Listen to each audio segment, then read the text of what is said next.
Nasugatan ng isang TNVS driver matapos suntukin ng nakaalitan niyang driver sa Quezon City. Aminado naman ang inarestong lalaki na nasaktan niya ang kapwa driver dahil sa gitgitan sa kalsada. May unang balita si James Agustin.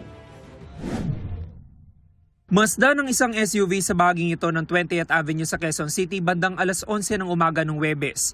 Bahagya itong umatras. Sa muling pag-usad huminto ito at bumaba ang driver. Nilapitan ng SUV driver ang kotse at kinumpronta ang driver nito.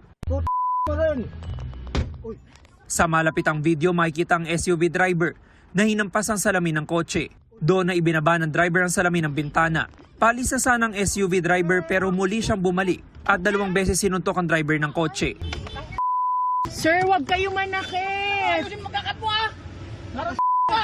Kuwang video ng pasahero ng kotse na minamaneho ng isang TNVS driver. Nahagip ang plate number ng SUV na naging susi para matunto ng driver.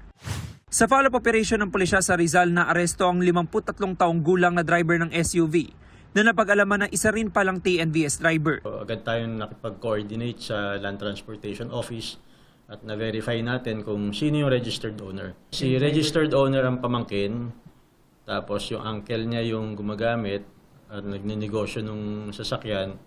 Yung driver niya, yun yung naka-road rage nitong biktima natin.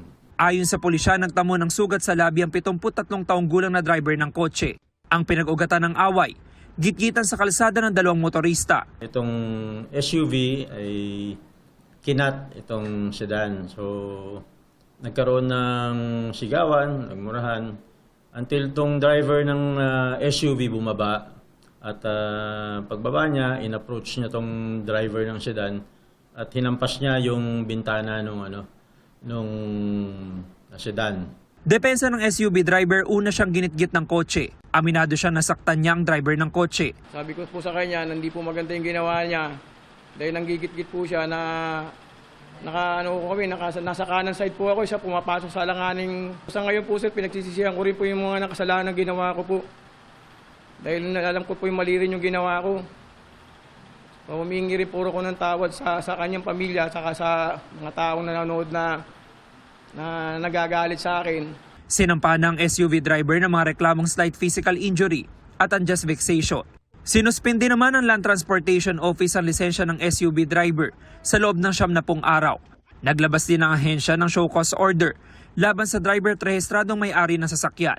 Kailangan nilang humarap sa Intelligence and Investigation Division ng LTO Central Office bukas, alas 3 ng hapon. Ito ang unang balita. James Agustin, GMA News.